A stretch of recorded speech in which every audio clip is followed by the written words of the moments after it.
मशहूर और अमीर इंसान न्यूज़पेपर में अपनी ही मौत की खबर पढ़ता है जिसमें लिखा गया था merchant of death is dead. अपने इस नेगेटिव इमेज को जानकर यह इंसान सोचने पे मजबूर हो गया कि क्या दुनिया उसे इसी तरह से याद रखेगी। यह गलत न्यूज बाद में तो सुधार ली गई, लेकिन सन 1988 में फ्रेंच न्यूज़पेपर की यह गलती दुनिया में एक बड़े इवेंट का मुख्य कारण बनी। कौन थे ये मशहूर इंसान और इस न्यूज ने उन्हें किस इवेंट के लिए प्रेरित किया जो पिछले 100 से अधिक सालों से दुनिया में ह्यूमैनिटी की भलाई के लिए किए गए कार्यों को सम्मानित करती है।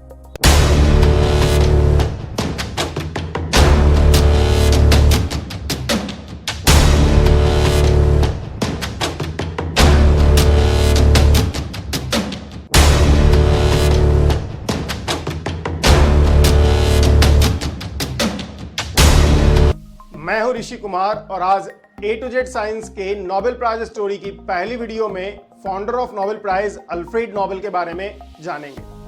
ह्यूमन लाइफ को बेहतर बनाने में बहुत सारी खोजों और इन्वेंशन का योगदान रहा है। जब साइंस और टेक्नोलॉजी बहुत अच्छे से डेवलप होना शुरू हुआ तो इन नई खोजों और इन्वेंशन ने ह्यूमन लाइफ को बेहतर बनाने में बहुत बड़ा योगदान किया है। सन 1901 से इन्हीं सभी नई खोजों और इन्वेंशन को सम्मानित करने के लिए अल्फ्रेड नोबेल के अंतिम इच्छानुसार नोबेल प्राइज का गठन हुआ, जिसमें कि फिजिक्स, केमिस्ट्री, मेडिसिन और फिजियोलॉजी, पीस और लिटरेचर में किए गए उल्लेखनीय कार्यों को सम्मानित किया जाता है। बाद में 1969 में 1969 में इस कड़ी में इकोनॉमिक्स को भी जोड़ा गया और इकोनॉमिक्स में भी नोबेल प्राइज दिया जाने लगा। 21 अक्टूबर 1833 को अल्फ्रेड नोबेल का जन्म स्वीडन के स्टॉकहोम शहर में हुआ था। अपने 8 भाई बहनों में वो तीसरे स्थान पे थे और दुर्भाग्य से मात्र 4 भाई ही अपने चाइल्डहुड के बाद जी पाए।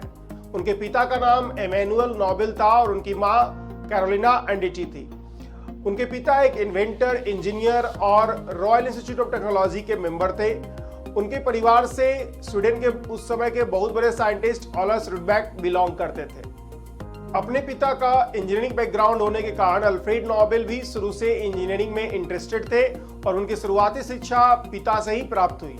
स्वीडन में बहुत सारे बिजनेस फेलियर के बाद अल्फ्रेड नोबेल के पिता 1837 में सेंट पीटर्सबर्ग रूस चले गए और वहां उन्होंने कंपनी स्टैब्लिश की।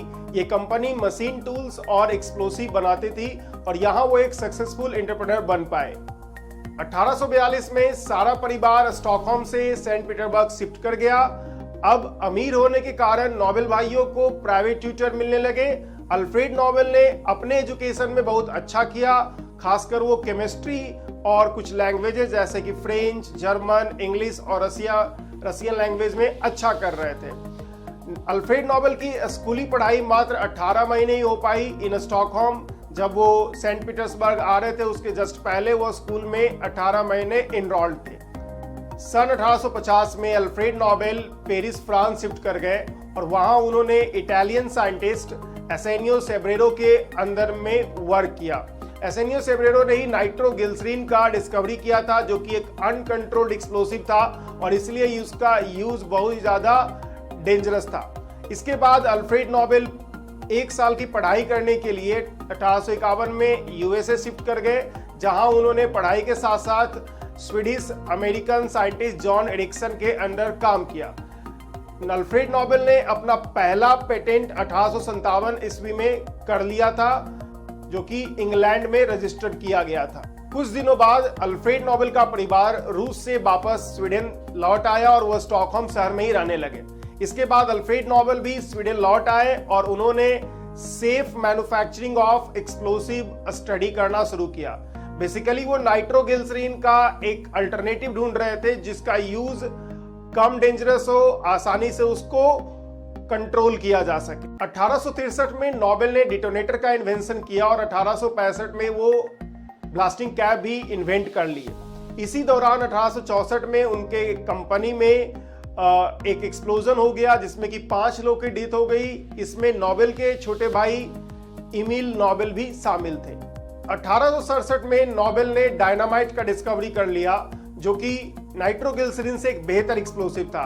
इसका यूज सेफ भी था और इजी भी करना था, एज वेल एज इसके एक्सप्लोजन को आसानी से कंट्रोल किया जा सकता था। और इसीलिए डायनामाइट का बहुत बड़े पैमाने पर माइनिंग में, रोड बनाने में इन हिल एरियाज यूज किया जाने लगा। इसके साथ साथ डायनामाइट का यूज वार में भी किया जाने लगा, जिसके कारण से नोबेल का, अल्फ्रेड नोबेल का एक खराब छवि भी बना। 1875 में नोबेल ने एक और एक्सप्लोसिव गिल्गनाइट का डिस्कवरी किया, जो डायनामाइट से भी बेहतर और अच्छा एक्सप्लोसिव माना गया। अल्फ्रेड नोबेल के दो और भाई लुडविग नोबेल और रॉबर्ट नोबेल ने ऑयल फील्ड डेवलप किया और बहुत अमीर बन गए।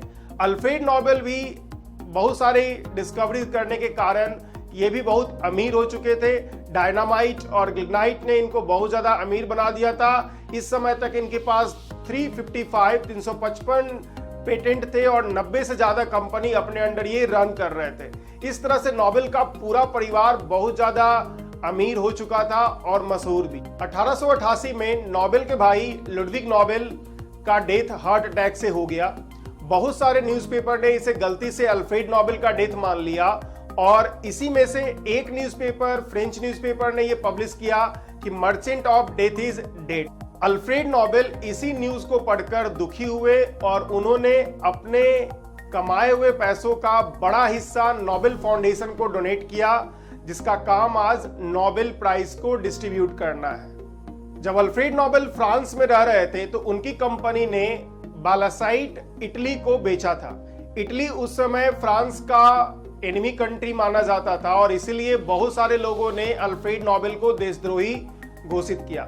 इसी के कारण अल्फ्रेड नोबेल 1891 में इटली शिफ्ट कर गए और वहीं इटली में ही 10 दिसंबर 1896 को उनकी डेथ हुई। अल्फ्रेड नोबेल मार्टिन लूथर के फॉलोअर थे और वो चर्च जाया करते थे, लेकिन यंग एज के बाद वो किसी रिलीजन को फॉलो नहीं कर रहे थे और लेटर एज में वो एथेइस्ट, कहने का मतलब है नास्तिक, बन गए थे। अल्फ्रेड नोबेल ने शादी नहीं की थी, हालांकि उनके बायोग्राफर उनके 3 लव स्टोरीज के बारे में बताते हैं। तो इस वीडियो में मैंने आपको अल्फ्रेड नोबेल के जीवनी के बारे में कुछ बातें बताया।